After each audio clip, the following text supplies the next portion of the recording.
A continuación, para dar inicio a esta exposición, quiero presentarles el expositor que impartirá la sesión del día de hoy. Su nombre es Francisco Ahumada Méndez, es psicólogo, magíster en psicología social, mención metodología de la investigación, doctor en psicología, psicología de la salud, neurociencias cognitivas y afectivas de la Universidad Católica del Maule y tiene un postdoctorado en metodología y neurociencias de la Universidad de Talca. Vamos a darle un aplauso y una bienvenida al profesor Francisco para que inicie la sesión del día de hoy.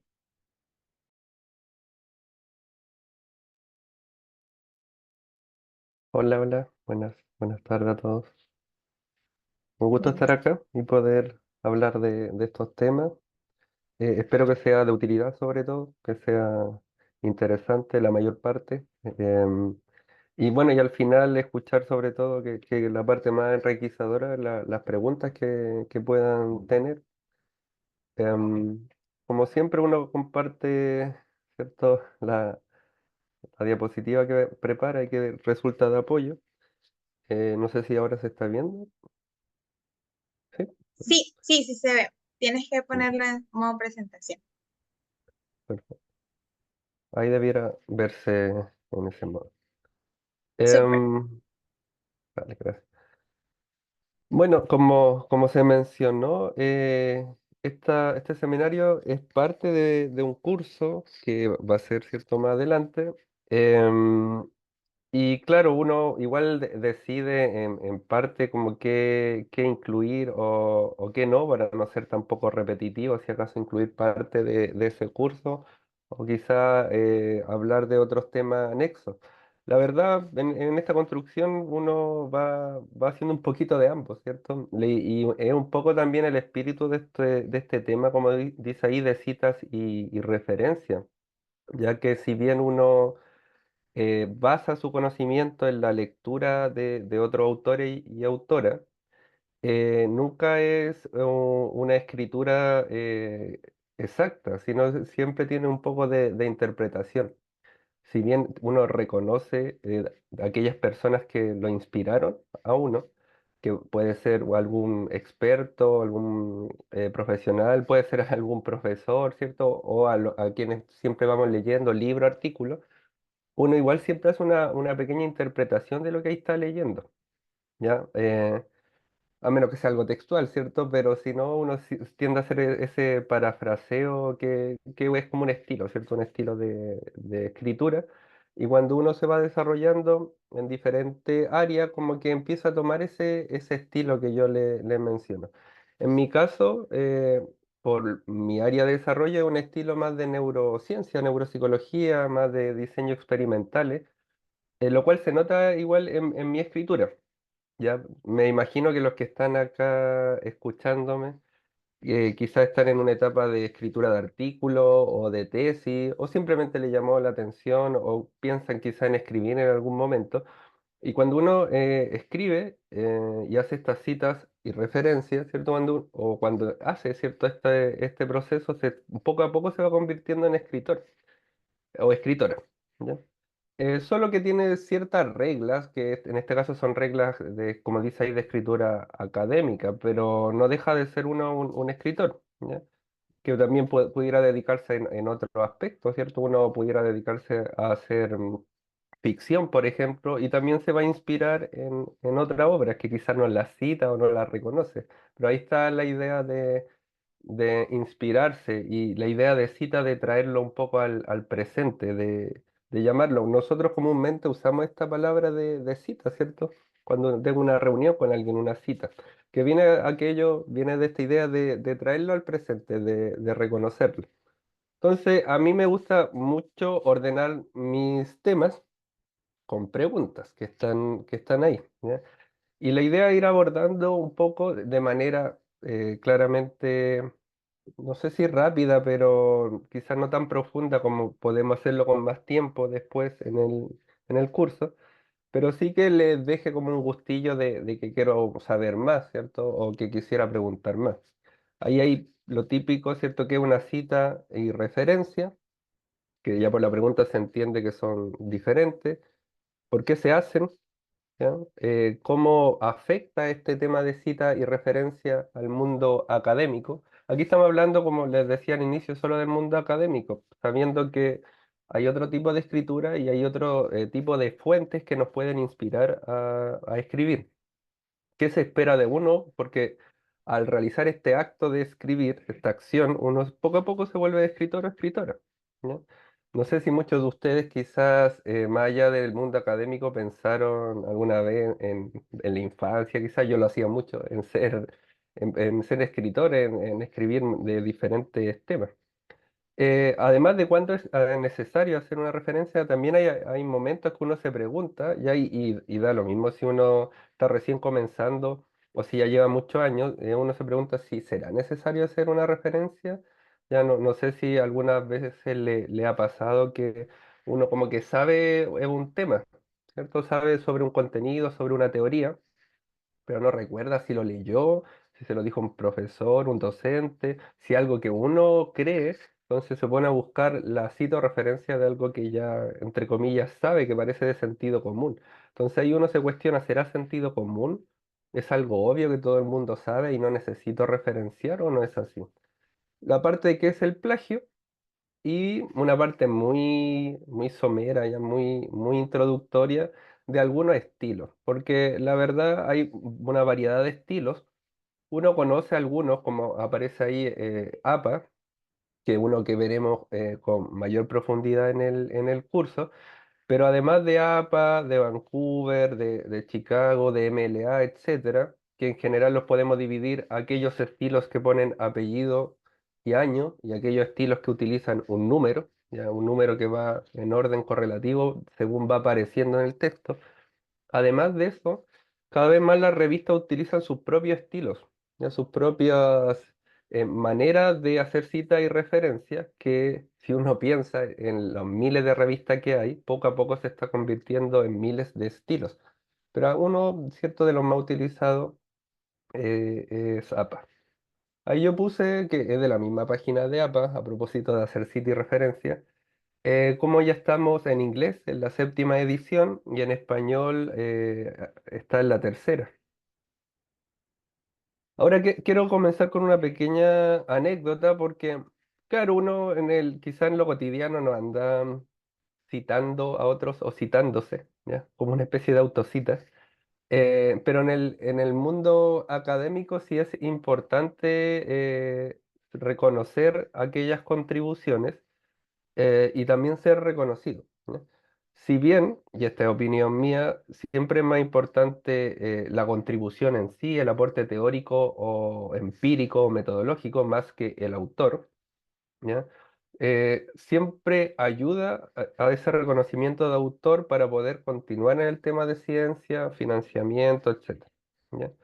Y la historia muchas veces ha sido un poco dañina o no ha reconocido a aquellas personas y que es lo primero cuando les voy a hablar de sitio de referencia tiene que ver con reconocer, ese es como o reconocimiento, ¿ya?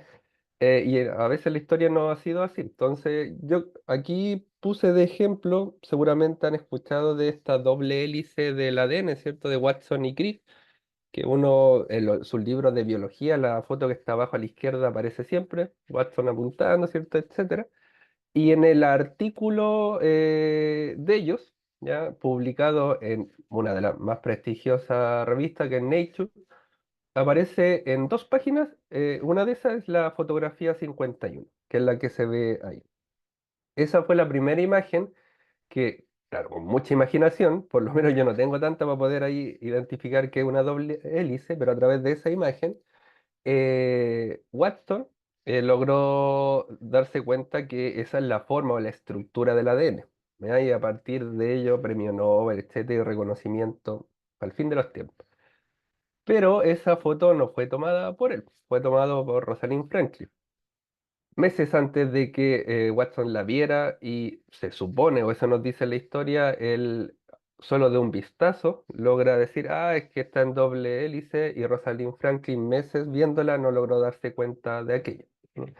O eso es lo que él cuenta. La historia igual ha dado vuelta mucho desde 50 y algo hasta la fecha, Algunos dicen que no, que ella la fotografía se la pasó a Watson, que ella sí reconoce que no podía darse cuenta de que era una doble hélice y que él aportó eso, pero la fotografía era de ella. Otros que dicen que no, que Rosalind tenía un problema con un colega y que el colega se la quitó, se la dio a Watson y así, etcétera.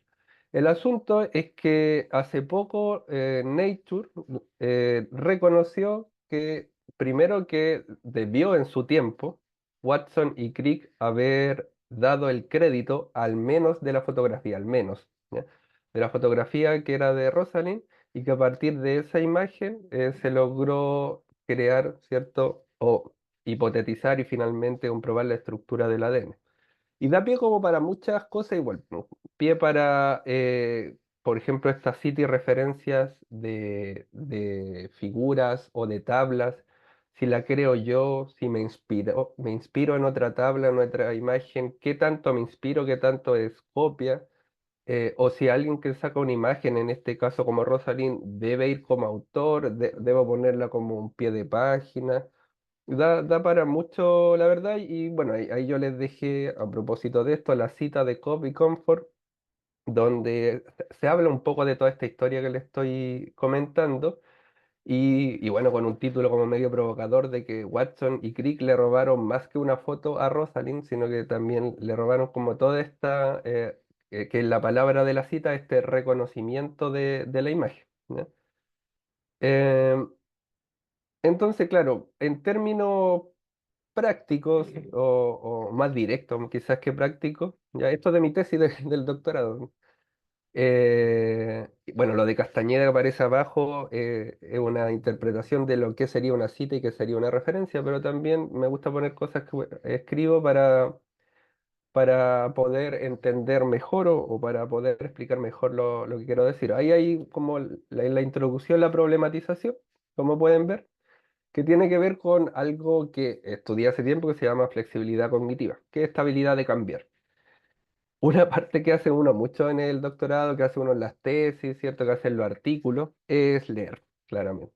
El paso previo de llegar a la fuente importante, yo creo que le ha pasado que a veces encontramos una fuente muy relevante y ahí una fuente me refiero quizá a un artículo o un autor o un modelo teórico y de ahí como que se abre un mundo, pero a veces estamos como estancados, quizás llevamos meses y no sabemos por dónde tomar esta idea que tenemos, este tema. ¿Ya? Y claro, uno en el doctorado, por ejemplo, lo típico que nos dice es que vamos a dedicarnos 2 años a leer, a hacer nuestro proyecto. Y que a veces uno pasa horas, horas, horas leyendo 50 artículos y eso se convierte en un párrafo. ¿Ya? Hay por ahí publicaciones en Instagram que nos dicen eso. La escritura es leer como 50 artículos, dedicar semanas de tu vida y al final que se convierta en un párrafo. Si uno lo piensa, quizá eso no pasa tan seguido. Cada uno lo verá ahí en su fuero interno. Si acaso leyó 10 artículos completos, los comprendió y a partir de eso hizo un parafraseo, sacó una idea, se inspiró y hizo un párrafo. O si tomé un poquito por acá, un poquito por allá, como que le cambié, ¿cierto? Lo que estaba al inicio de la frase lo puse al final, lo que estaba al final al inicio y digo, estamos listos, un autor, ¿no? Ahora, según Castañeda, y dice que ¿qué sería una cita? Es una mención breve, ¿cierto? Dentro del texto. Ahí hay varias formas. Una forma es ponerle un número, que es el Vancouver. Otra forma es ponerle, ¿cierto?, el apellido y el año. Y otra forma es, por ejemplo, apellido, año, página. También hay discusiones si tengo que poner la página o no, si acaso me inspiré solo, ¿cierto?, en una página y de ahí saqué la información. Parece más claro que si ese es el caso, yo ponga página, como puse ahí en Castañeda, apellido, año y página. Ahora, si me leí todo el capítulo o todo el libro, no parece buena idea poner solo la página, sino que poner todo, ¿cierto?, el autor y el año. Ahora, esa mención, que puede ser como aparece ahí, Baker, Warringer, Vermeulen, la verdad poco le dice al lector. Uno igual tiene que pensar a quién va dirigido esto. Si en escritura académica va dirigida a expertos en general del tema, ¿ya? Tiene que pensar que para expertos quizás si leen Baker dicen, ah, ya sé de qué es, ya sé que habla de flexibilidad cognitiva, control cognitivo, etcétera. Ya que es un tema que el que yo trabajo. Pero si no, uno tiene que darle ahora esa entrada completa, detallada. ¿Ya? O sea, La persona poniendo Baker 2018 en Google no va a aparecer, pero con la referencia, ya que dice entrada completa detallada de la cita de la fuente, debiera encontrarlo. ¿Ya? Ahora, ¿para qué lo hacemos? Para también darle peso a nuestras escrituras, nuestras afirmaciones, nuestra reflexión. ¿Ya? Al final, la cita y la referencia, que es una parte muy específica de una tesis o de un artículo, si uno lo ve de esa forma, como ahí está el apellido o ahí está la referencia, ¿cierto? Con todo el tema del volumen, del DOI, ¿cierto? Del título del artículo, de la revista, quizá no nos dice mucho. Pero lo que está detrás de todo eso, que a veces uno ve 40, 50, 100 referencias, no es llenar el tema de referencias, sino que nos está diciendo que ese autor leyó y generó una reflexión a partir de todos esos artículos. ¿Sí? Que el paso previo, lo que uno ve ahí es un apellido con un año, pero todo ese paso previo no lo ve. ¿No? Así que tampoco hay que pensar que un artículo, una tesis es mejor porque una tiene 200 referencias y la otra tiene 30. ¿Ya? No es así. No es a más referencias mejor un artículo o una tesis. Ahora, eh, aquí yo pensé si preguntar qué es una cita o para qué es una cita o por qué la cita. La verdad lo dejé en qué. Lo dejé de esa forma. Una, eh, una de las primeras que ya he mencionado, como por ejemplo con el funciones, llamémoslo así, del ejemplo de Franklin, ¿cierto? Y de Watson y Crick, es dar reconocimiento. ¿Ya?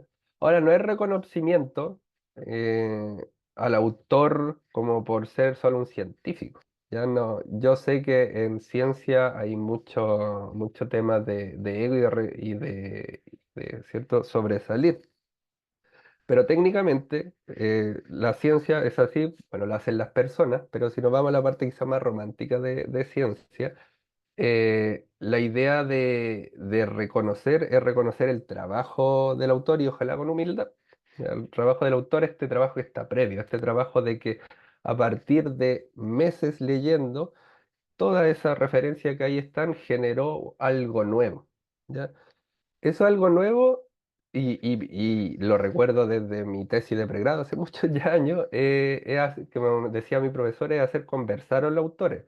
Ya no es que yo tenga un autor y le cambie, como les decía, le cambie la frase y tomo otro y le cambie la otra frase. No, es como si yo me reuniera con esos autores, que lo estoy conociendo a través de sus escritos, 5, 10, 15, y a partir de eso yo genero una reflexión, me inspiré y hago mi parafraseo.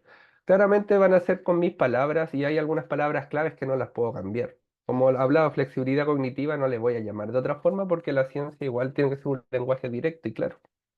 Pero necesito reconocer en ese primer momento. Ahora, también tengo que hacer la distinción, qué es lo que es mío y qué es lo que es de ellos o de ella, ¿ya? Los diferentes autores. Claro, uno a veces me pregunta, y yo guío hartas tesis, me dicen, profe, ¿la introducción va con cita y referencia? Sí, normalmente sí. Va, principalmente quizás la que más va porque ahí viene la problematización. Y el método va, y yo digo, en general hay menos, pero a veces hay métodos que uno los replica a partir de estudios previos, sobre todo en mi área que es experimental, que decimos Harrington hizo tal cosa. Por lo tanto, yo voy a hacer eso de Harrington con esta modificación. ¿Ya?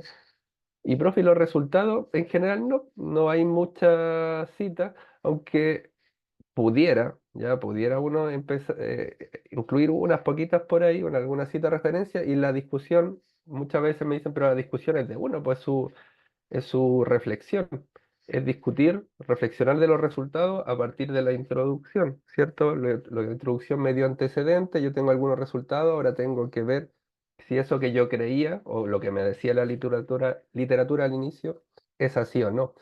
Y sí, es verdad, es una reflexión, yo veo también mi limitación, etcétera, pero cuando hago esa discusión, mis resultados los comparo con resultados de otros autores y ahí vuelve a aparecer otra cita, ¿cierto? El autor uno encontró eso, el autor 2 encontró eso, pero lo que encontré yo fue esto otro y yo creo que esto ocurrió por tal cosa. Entonces hago esa distinción de lo que es de otro y lo que es mío. Ahora, en términos prácticos, está la cita ahí, ¿cierto? que aquí yo estoy hablando como el resultado de lo que uno ve en el escrito, en la tesis, etcétera. Veo una cita, veo un autor con un año, una página. ¿Ya? Y veo una referencia, esta parte extensa que les mencioné, para que el lector... Ahora, ¿por qué doy? Para que el lector vaya a esa referencia. Ahora, ¿por qué queremos ya, en ciencia que el lector vaya a esa referencia?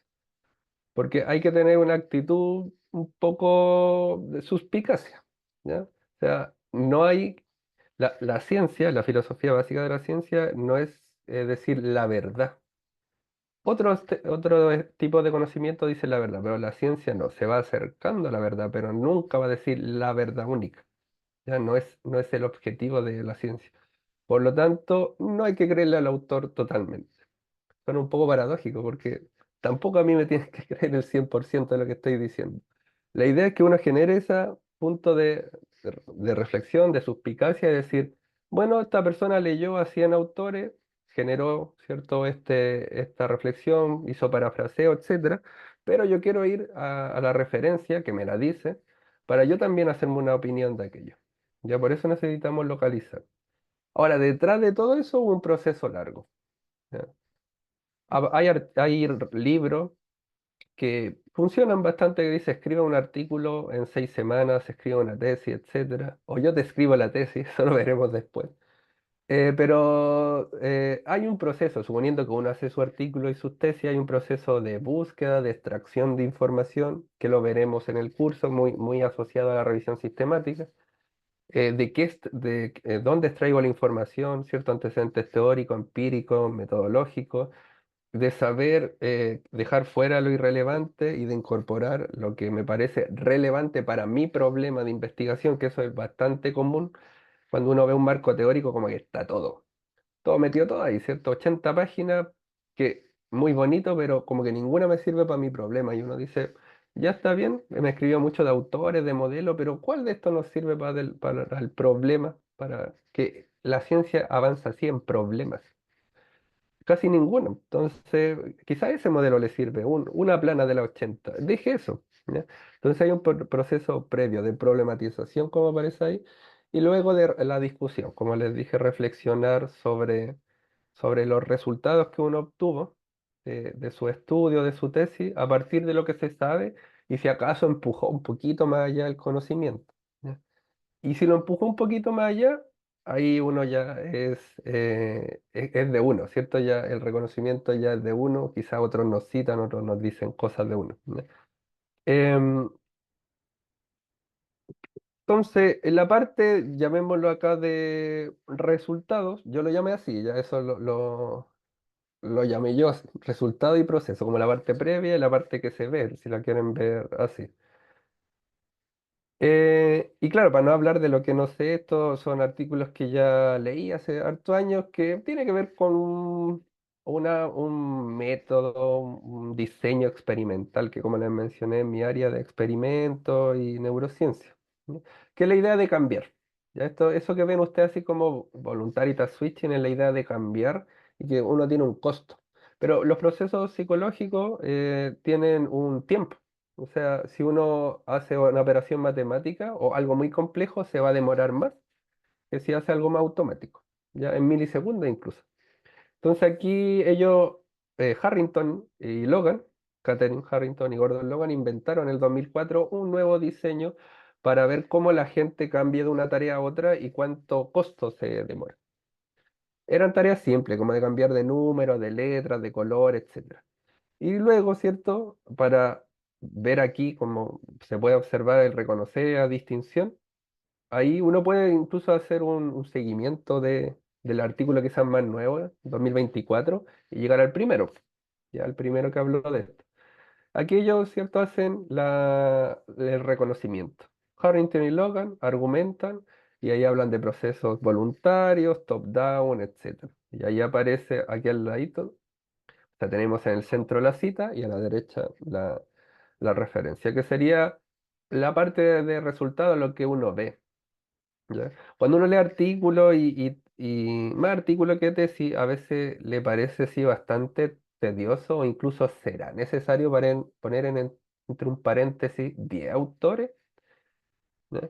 Eso también se puede discutir, no existe como una, o por lo menos yo desconozco una recomendación universal de que, mire, cuando haga su tesis o su artículo, ponga entre paréntesis 5, porque uno es muy poquito y 10 es mucho, como que corta la lectura. Yo nunca, hasta el momento, si alguien lo sabe, me lo puede anotar por ahí, no, nunca he leído que me haga una recomendación así, algún autor. Lo que sí he leído es que uno debiera anotar lo que va para su problema de investigación y su objetivo. Si cree que estos 5 artículos son necesarios y que el lector debiera ir a ellos para entender mejor el tema, bien. Si son dos, si son uno, lo que sea. Y la parte previa, la que uno no ve. Algo que me gusta a mí mucho de este proceso, ¿ya? Que se resume, termina en la cita y en la referencia que ya he mencionado, es la parte de buscar, sobre todo cuando uno está investigando algo que le interesa. ¿Ya? Y ahí uno, de a poco, ya no, esto es como cualquier otra habilidad, como andar en bicicleta, tocar un instrumento musical, no es que uno se siente y ponga algo y aparezca, ¿cierto? Escriba algo y aparezca. Eh, Como ocurre con mi estudiante de pregrado, muchas veces uno dice, profe, no hay nada, ¿cierto? Creo que todos lo hemos dicho en algún momento, yo lo dije en algún momento, y después uno llama, con el tiempo mira para atrás y dice, ah, no, es que no sabía quizás buscar bien. Entonces, claro, hay que desarrollar esa habilidad, que en el curso algo hablaremos de eso, o dedicaremos al menos un tercio a las formas de buscar, las palabras que hay que utilizar, los filtros, etcétera. Pero además de eso, hay que saber extraer esa información como le mencioné, ¿ya? Y hay que saber distinguir qué es importante y qué no con el problema. Sumado a la idea de que, como sabemos, la ciencia principalmente en inglés, entonces una dificultad extra para nosotros. Siento que no somos como nativos y por lo tanto igual nos cuesta entender el inglés. Y en esta misma, y algo que quisiera destacar en esta misma, tenemos una cita, siento que si uno lo resume, parece nuevamente poca cosa. Aquí vemos qué es el 2010. Yo me acuerdo de estos artículos, la verdad, pero ¿qué es el 2010? Una revisión. Imagino una revisión, no sistemática, una revisión de muchos experimentos, 50 planes de artículos, hizo un dibujo bonito, se dedicó a todo eso, quizás cuánto tiempo, y se resume en eso, que es el 2010 dentro de un montón de paréntesis más, ¿no? Pero ¿qué pasa si vamos a cada uno de ellos? La idea también es de motivar e incluso generar creatividad. Eh, y a partir de eso, de Harrington 2004, y aquí tenemos uno de 2014, los autores empezaron a jugar con esto. ¿Qué pasa si ponemos este botón? Claro, uno puede pensar, bueno, esto es como un poco simple, apretar botones, ¿ya? Ahí dice letras, números, formas, perdón, y colores. Claro, la vida no es así, uno no anda apretando botones y diciendo qué pasa, qué no, pero la idea es extrapolar esto a cuando tenemos que tomar decisiones, ¿cierto? ¿Qué tanto logramos tener flexibilidad cognitiva o psicológica, poder cambiar? ¿O qué tanto tenemos algo que llamamos control inhibitorio, el no cambiar, ¿cierto? Alguien, por ejemplo, con mucha ansiedad tiene alto control inhibitorio, le cuesta el cambio, ¿no? Y la manera un poco de operacionalizar, de entender esto es esta tarea. Y se va modificando, voy a volver a antes, pero quisiera enseguida tocar este punto, a, a lo que les decía, a motivar, a crear. Yo les digo a mi estudiante, y la verdad, uno vive a mí igual me gusta mucho leer, vive muchas vidas si lee novelas, ¿cierto? Si lee historias. Porque a partir de esos relatos, de esa experiencia, o en este caso de otros autores científicos, uno logra entender, ¿cierto? Logra entender cómo ellos ven su problema, cómo han sido creativos, etcétera. Y este artículo yo lo recuerdo que fue como la inspiración, por eso ahí puse motivar o crear, que es parte de esto de la cita y referencia, para hacer mi tesis. Fue como algo muy quizá obvio, pero la pregunta era, ¿qué pasa si cuando podemos esta idea de cambiar o no, ¿cierto? ¿Qué pasa si en medio le ponemos un tema emocional? Como las personas están afectadas o movilizadas por algún tema emocional. ¿Qué pasa si están tristes o si están alegres? Como que cambian más o menos. Y eso se le ocurrió. Fue el primer autor ahí de Manet, 2011, donde dijo, a esta idea de cambiar, vamos a meterle una imagen ahí en el centro. A ver qué pasa con las personas. Y un poco, eso fue mi tesis que fui modificando. Entonces, ¿por qué se hacen? Primero, reconocer al autor o autora original. ¿Ya? No con un tema de ego, lo repito, como sé que hay mucho en la academia, pero es un tema del trabajo previo que hizo, ya de la reflexión, ya de la creación que hizo. Distinguir, como ya mencioné, lo de uno y lo de otros. Además, poder localizar, el lector localizar ese trabajo, ya para que se haga también su propia percepción o interpretación de lo que uno ahí escribió, ¿no? Esto de un artículo que hicimos hace tiempo, el 2022, donde eso que está ahí, que bueno, los artículos son de harta autores, así que yo enseguida les digo, ese párrafo, si bien está en el artículo que yo estoy, ese párrafo no lo escribí yo, lo escribió otro autor. Él hizo a partir de estas cinco, algunos son capítulos de libros, otros son artículos, hizo ese párrafo, ¿no? Si ustedes van a estos cinco de acá, ninguno pone eso exacto, ninguno. O sea, sería difícil uno poder llegar a este mismo párrafo leyéndose esos cinco artículos y libros. La habilidad de investigación y por último en una tesis, ¿cierto? Quizá en pregrado, magíster, etcétera, uno igual está la calificación. Parte de la calificación es hacer tener una mínima cantidad de citas y referencias que estén bien hechas, ¿no? Entonces, ¿cómo afecta finalmente la academia? Intercambio de información, ¿ya? Es verdad, hay propiedad intelectual, eso uno no lo puede negar. Ahora también hay que cuestionarse con esta misma idea de ser suspicaz, de no creer todo, ¿cierto? Si acaso todo lo que está ahí escrito es verdad. Ya le mencionaba que la ciencia no es su objetivo decir la única verdad, sí cada vez despejar más, ¿cierto? Como ignorancia de las cosas que no sabemos, dar algunas luces, ¿ya?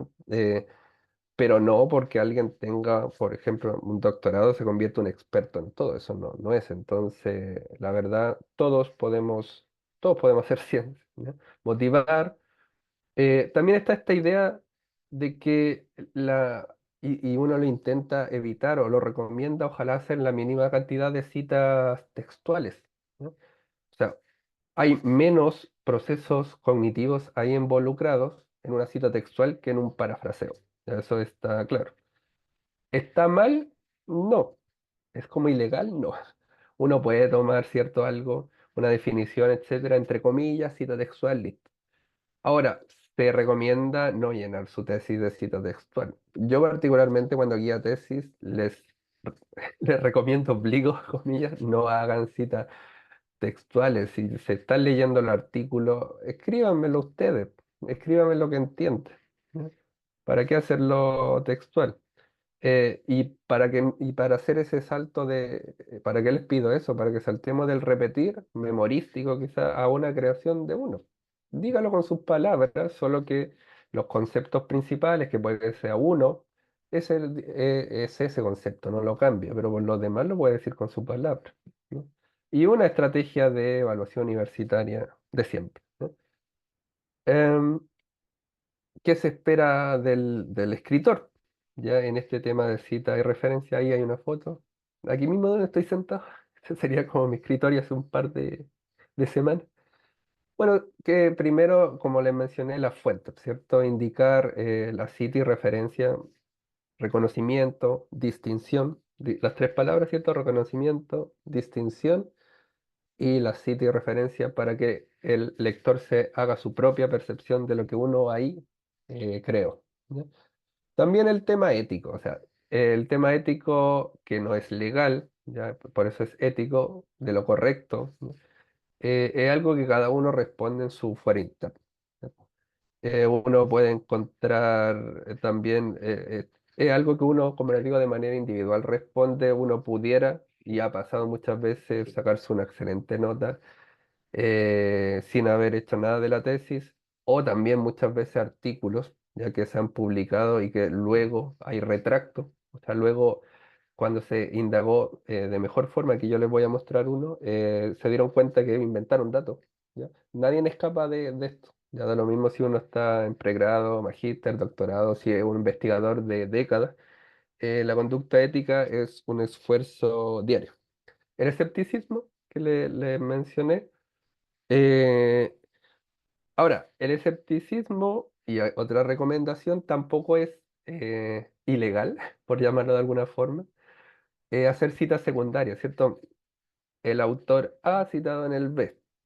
¿Qué recomiendo yo y otra persona?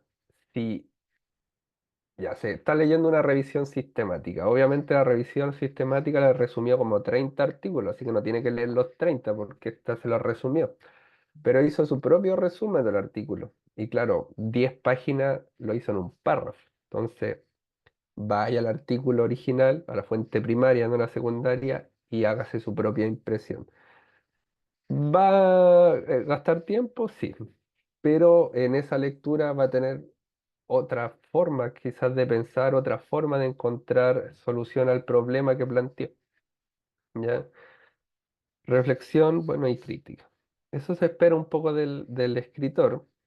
Em, Ahora, las fuentes, estoy mirando aquí el tiempo, si todavía estamos bien.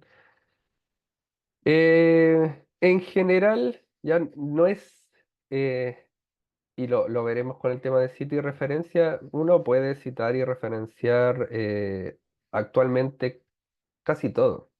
¿Ya? ¿Puedo citar y referenciar YouTube? Sí. Algún autor, algún científico que hizo un video. Yo siempre pongo en mis clases TED-Ed eh, Damasio, por ejemplo, que me gusta mucho de neurociencia afectiva, y uno pudiera hacerlo. Es poco común si en un artículo como de alto impacto, de una revista así súper top, como uno diría, no vea videos de YouTube, le hace el artículo de Damasio. Pero se puede hacer, se puede citar Facebook, cualquier red social, ¿ya? Pero en general, si uno está comenzando, ¿ya?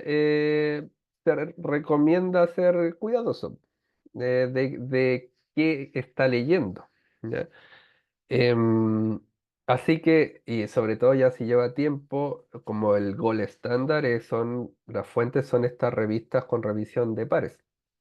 Aquí les puse una de las más importantes quizás, que es Neuroscience and Behavioral Review. Son revisiones de neurociencia. Libro académico y ojalá fuentes primarias. ¿Ya? Ahora, ¿por qué es importante esta revisión de pares? Y ojalá uno vaya a esa revista y esas sean las que citen y las que hagan la referencia, no solo por el prestigio, ya que sí, el prestigio igual importa, pero no es solo por eso, sino porque estos artículos se someten a los pares, a revisión de expertos, al menos dos, como ahí aparece. El editor la recibe, dice, ya esto va en mi línea de lo que quiero publicar, la envío a dos personas, al menos dos, y esas personas no se conocen entre sí, tienen una pauta, yo he sido revisor, pone notas uno, pone recomendaciones y dice, esto no pasa, esto sí pasa, o como aparece aquí en la imagen, interrogante, hay que hacer algunos cambios, pero puede que en el futuro, pues. Pero hay que someterse al escrutinio público. Uno no es infalible, la ciencia la hace personas, etcétera. Por lo tanto, hacer ese paso asegura un poquito más, no totalmente, de que lo que ahí está escrito es más cercano a la realidad, sea un conocimiento quizás de mejor calidad, porque de el 100%, 10, 15% se convierte en un artículo en conocimiento. Y esas son las que quiero citar. ¿No? Em, y también entender que en este mundo de la ética y de la ciencia, etcétera, aquí hay diferentes formas de conocimiento, una ética normativa, reflexión, etcétera. Se supone, se supone que la ciencia debiera ser no filosófica y neutral. ¿Ya? Se supone.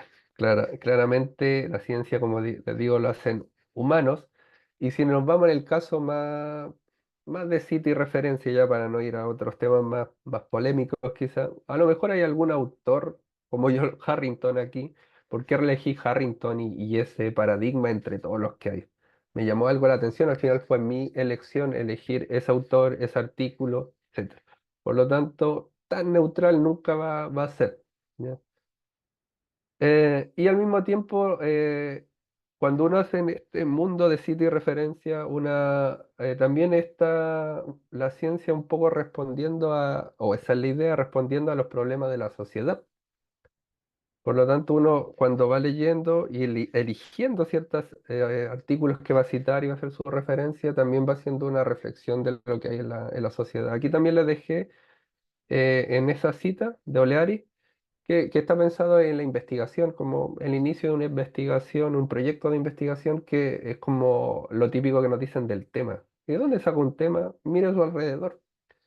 Mire a sus amigos, mire la sociedad, mire a su familia, mire las redes sociales, va a ver que está lleno de problemas. Ahí va, va a sacar temas. Ahora, ¿cuándo hacer una referencia? Cada vez que utilice el trabajo o la idea de otro en tu propio trabajo. No hay otra regla de oro más clara, ¿no? Cada vez que utilice el trabajo o la idea de otro. Lo vi en YouTube, lo leí en redes sociales, aunque parezca raro, lo vi en TikTok, qué sé yo. No es mío, estoy tomando algo de otro y lo pongo acá. Tiene que utilizar cita y referencia. Es que en digital, ahora todo en digital, no importa. Es que lo leí en un libro, que este era en papel, que era de Darwin, que bueno, yo tengo por aquí algunos antiguos así de libros, igual, da lo mismo. Hay que asegurarse, y aquí pasa mucho de no perder. Creo que a todos nos ha pasado que a veces leemos algo y uno dice, oh, ahora sí que me sirve eso que leí hace como 3 semanas, no sé dónde lo tengo, no sé si lo leí en digital, en papel, si fue un video que vi por ahí. Hay que ir guardando. Para eso en el curso veremos gestores de referencia. Uno igual puede gestionar su información como en carpetas en el escritorio, o antes hacían fichas, ¿cierto? Uno iba llenando en papelitos.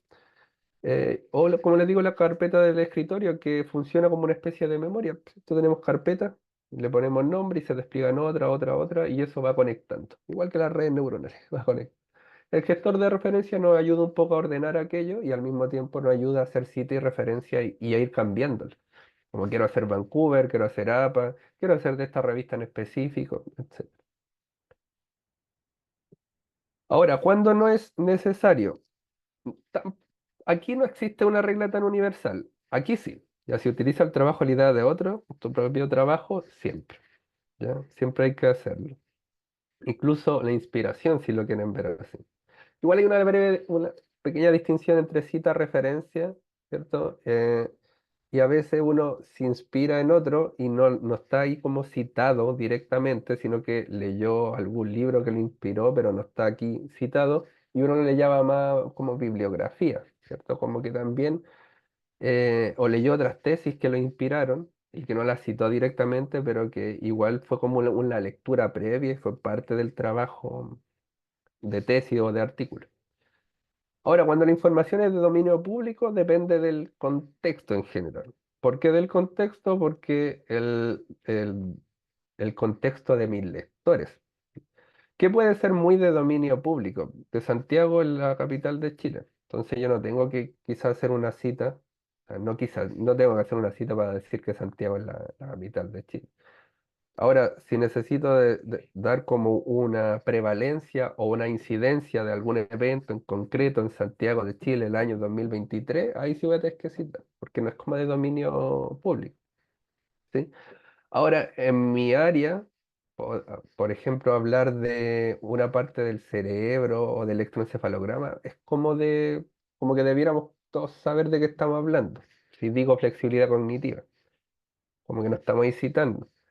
Pero claro, si uno va a hacerlo en forma de artículo, algo que el contexto es más amplio, sí quizás será necesario hacer una cita de se entiende flexibilidad cognitiva como. ¿Ya? Ahora, si no estoy seguro, como será uno de dominio público, evite ese problema, cítelo igual. ¿Ya? Cite referencia igual. Por cuando no esté seguro si es como algo muy conocido o muy obvio.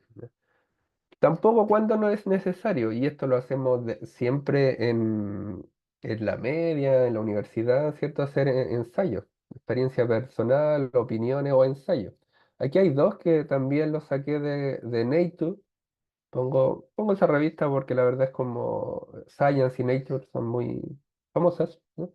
donde el primero habla, es un director de un laboratorio que habla que durante sus décadas de director ha tenido ayudantes con autismo, etcétera, ha tenido a veces participantes y tiene un asistente de investigación de muchos años que tiene autismo y dice, él ahí, el año 2011, dice que más que un problema es todo lo contrario, es algo que como que lo hace muy bien el laboratorio, que son muy dedicados, etcétera, etcétera.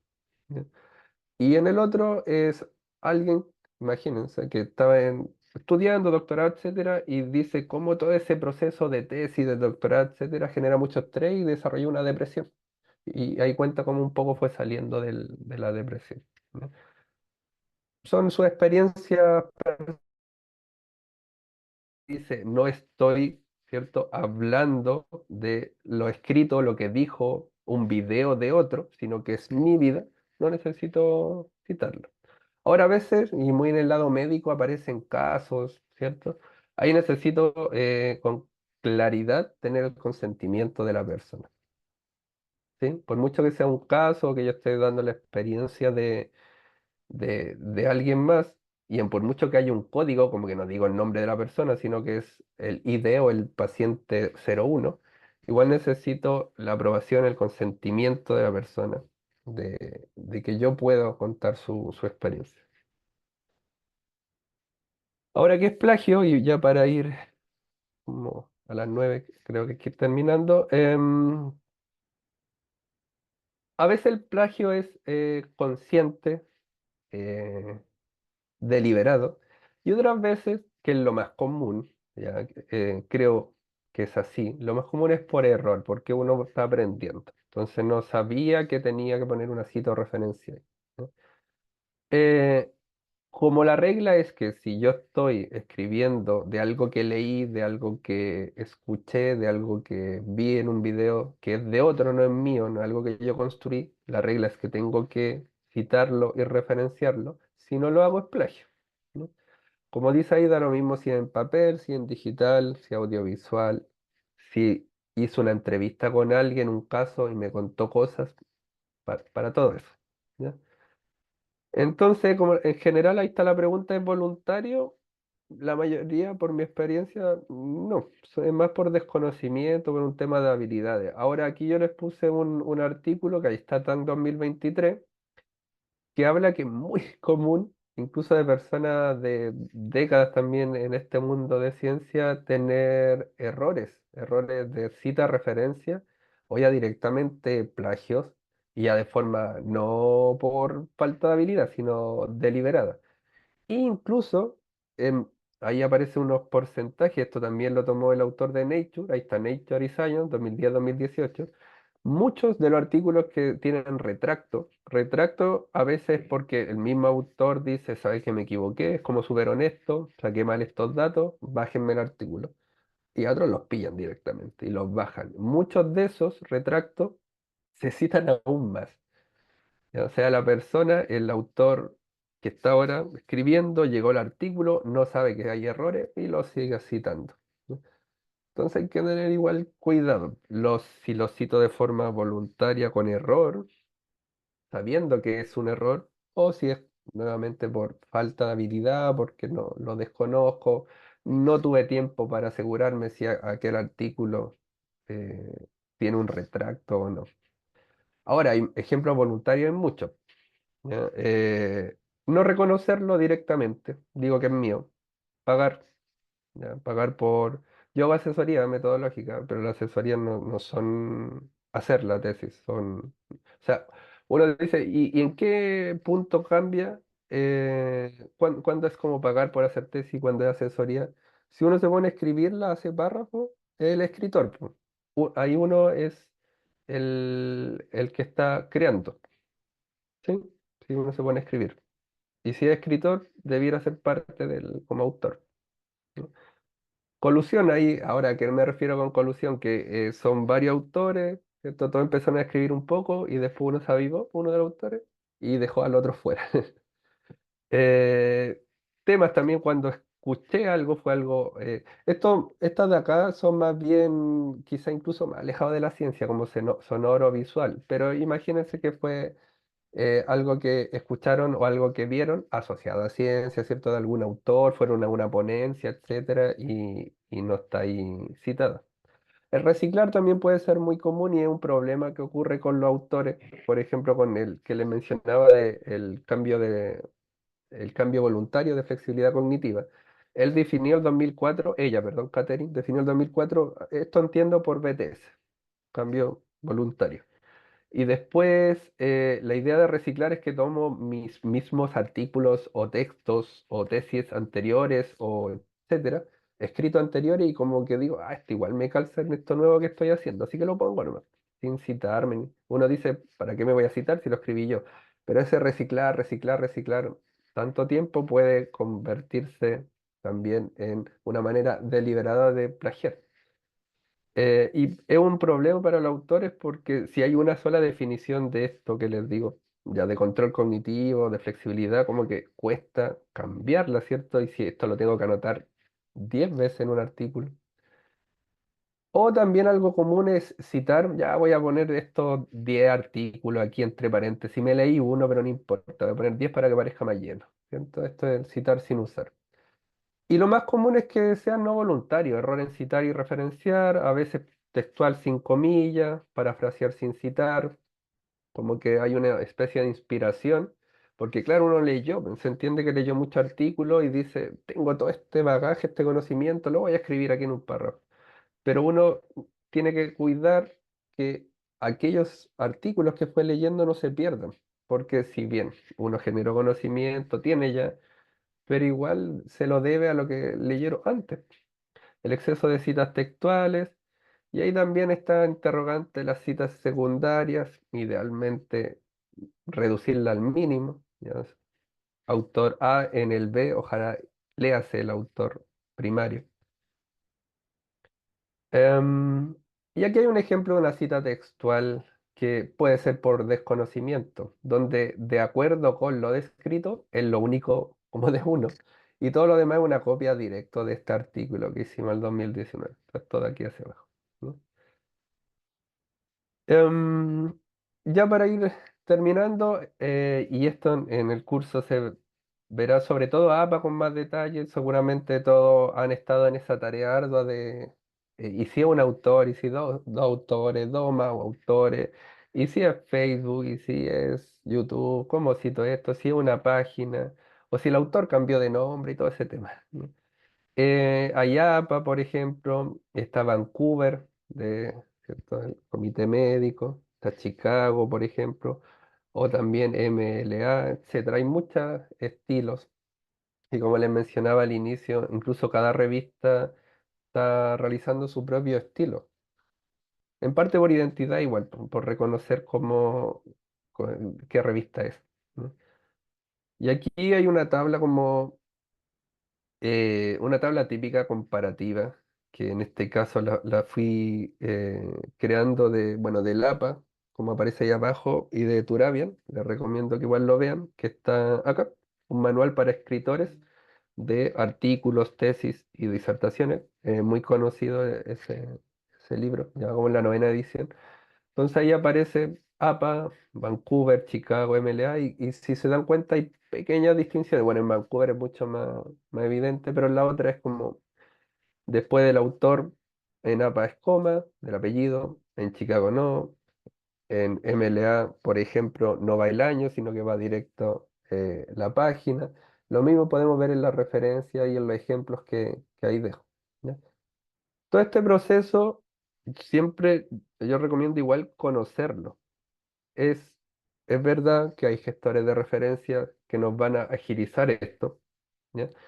Que lo veremos en el curso, Mendeley, por ejemplo, pero si uno no sabe cómo debiera ser, va a creerle 100% al gestor de referencia y muchas veces se equivoca, porque los artículos no vienen con toda la información. Entonces uno dice, lo hizo bien la referencia por desconocimiento de esto que estoy mostrando y por creerle totalmente al programa, al software. ¿No? Esto es lo mismo que la inteligencia artificial, depende de lo que yo le diga, lo que le pregunte, es lo que me va a entregar. Entonces, si mi pregunta está mal hecha o no tiene toda la información necesaria, entonces tampoco me va a entregar una respuesta de calidad. Ahí están las que usé para esta presentación, por si quieren ir a alguna. Y esto. Eh, gracias y quedo atento a sus preguntas. Bueno, chicos, vamos a iniciar la ronda de preguntas. Sé que por aquí en el chat había una chica que había preguntado cuál es la diferencia entre referencias y bibliografía. Ya. La mencioné, creo, pero está buscando la pregunta. Claro, en general, se- mm, hay también discusión de eso, pero como les decía, puede haber otra interpretación. Si alguien cree, me lo dice. En general, la referencia es lo que uno puso en cita. Está la cita, y para cada una de esas citas tiene su referencia específica, que la referencia hay de manera extendida para que el lector pueda ir a esa, pueda encontrar el artículo, el libro, etcétera, y hacerse su propia impresión de lo que uno leyó. Ahora, la bibliografía es como un poco el bagaje de todo lo que uno leyó. No necesariamente todo lo que leyó lo citó. Quizá yo me leí 20 artículos y de esos 25 fueron citados, pero los otros 15 quedó en mi conocimiento y me leí y fui a algunos seminarios, etcétera, etcétera. Eso puede incluirse a veces como bibliografía o incluso a algunos lo incorporan como apéndice, ¿no? Pero es más Vale, en el mundo de tesis más que de artículos. vale. Vamos a darle paso a Xaviera Peñalosa para que ella nos diga su pregunta.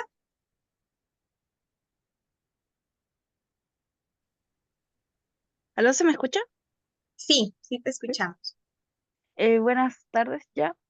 Bueno, mi pregunta es más, ¿cuáles los requerimientos mínimos para citar? Porque, por ejemplo, cuando yo voy a citar algún texto, algunos no vienen con la fecha, otros no tienen lo que es el tema de la edición, algunos no tienen ni siquiera la ciudad, pero de hecho sí saco ideas de ese texto. Entonces, igualmente me gustaría saber los requisitos mínimos para citar.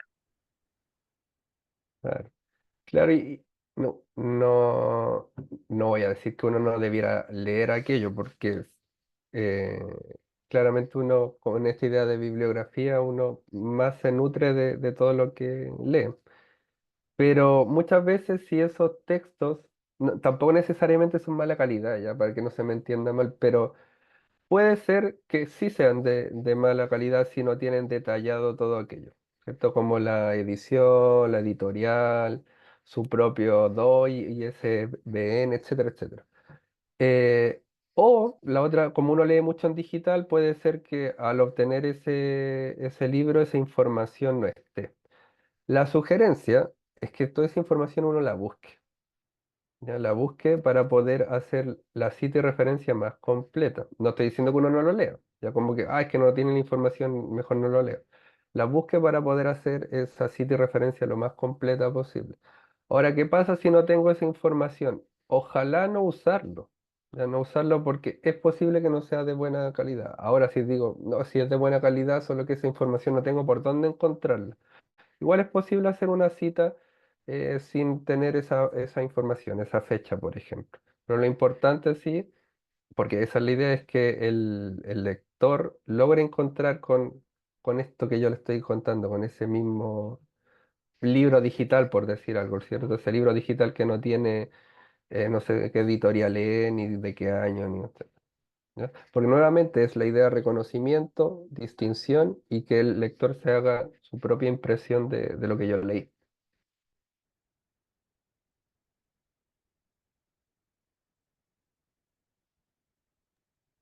Ya, muchas gracias. Me quedó más claro. Bueno, Bueno, chicos, bueno, si alguien más tiene alguna pregunta, puede alzar la mano y se le dará el permiso ahora. Vamos con Nicole Zambrano. Aló, buenas noches. Buenas. Hola, hola. buenas noches, profesor. Mi pregunta es la siguiente. Eh, He realizado varios informes para la universidad que tienen que ir citados con APA. Y por lo general en la referencia siempre pongo el link del artículo del cual obtuve la información, pero hice un trabajo hace poco y me corrigieron que estaba mal el poner el link en las referencias.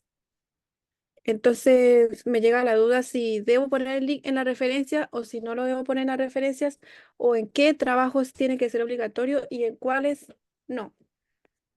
Eso. Ya, sí. Mi pregunta es, ¿el link o el enlace a qué se refiere? ¿Como que copió en el navegador y lo pegó? ¿Así? O,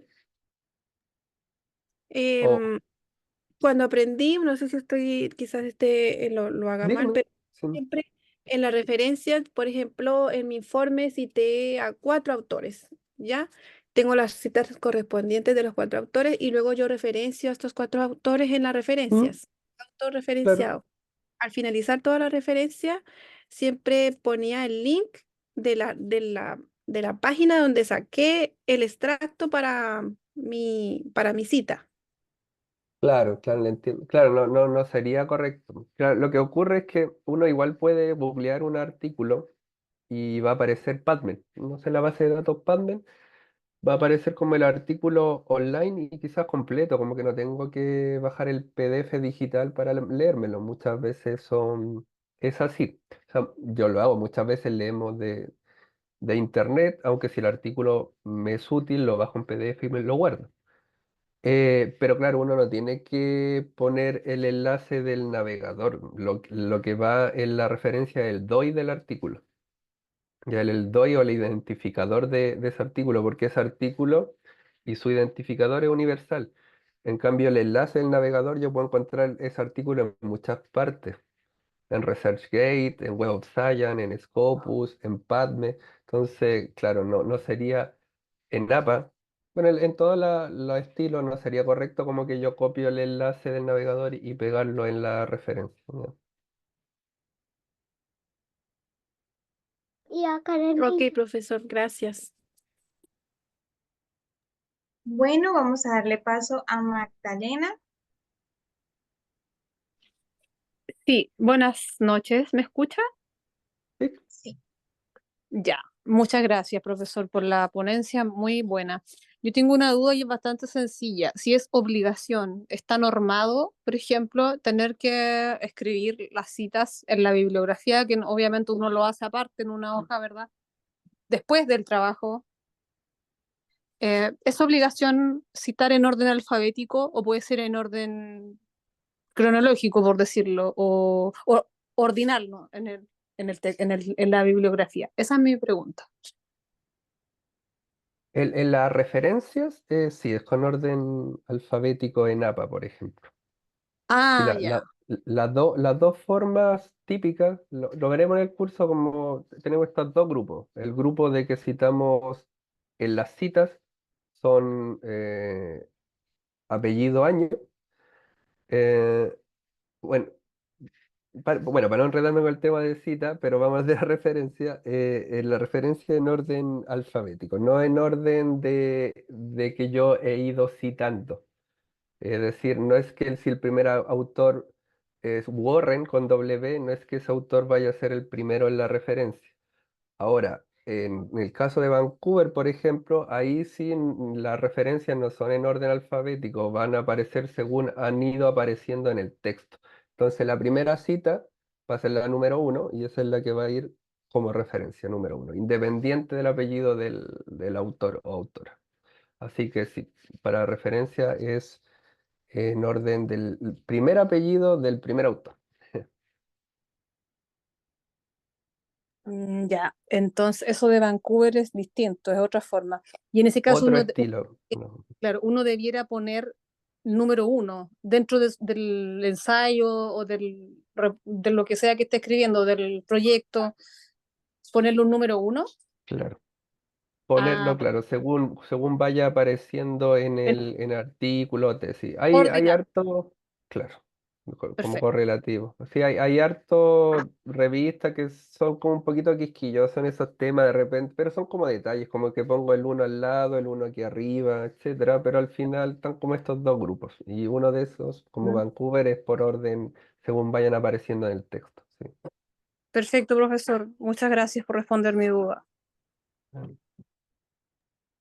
Bueno, vamos a cerrar con el chico Bastián Andrés. Vamos a darle permiso.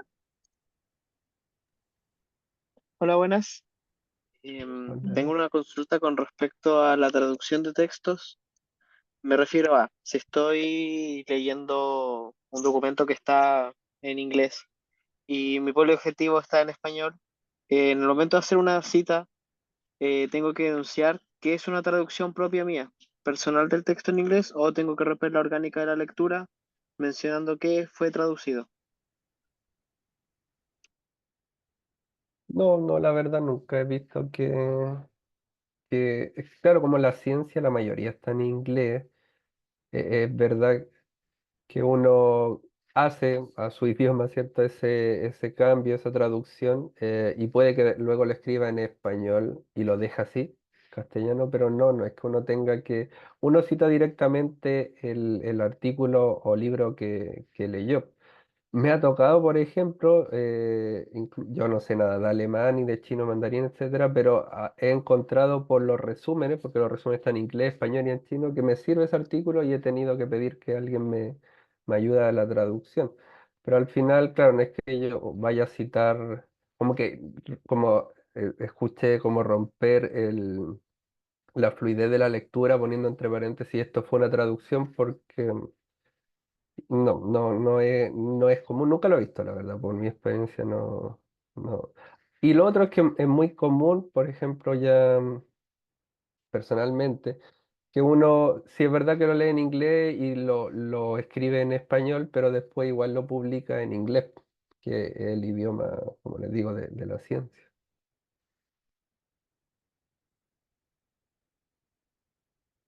No sé si tenía que Entiendo. ver Muchas eso. gracias. ¿No?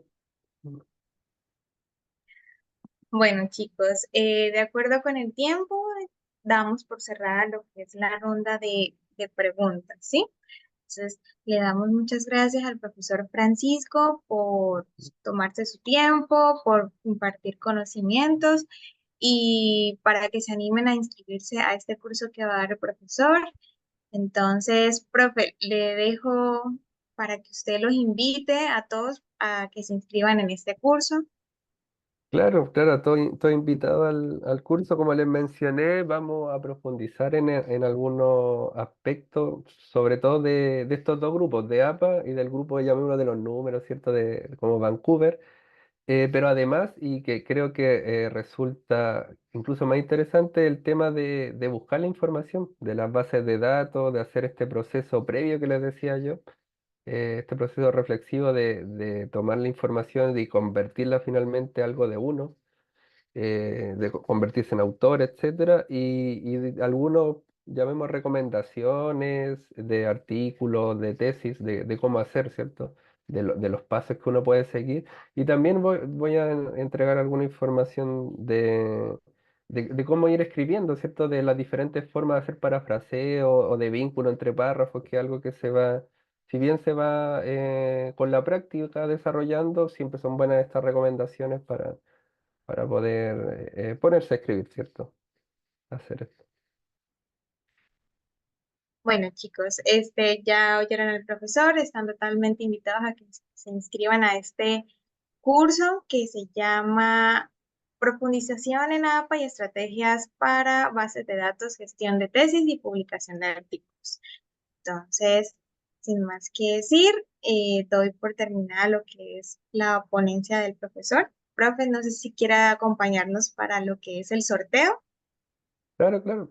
Aquí no. ¿sí? Bueno, muy bien, chicos. Entonces voy a dejar de grabar y procederemos a hacer el sorteo. ¿Listo?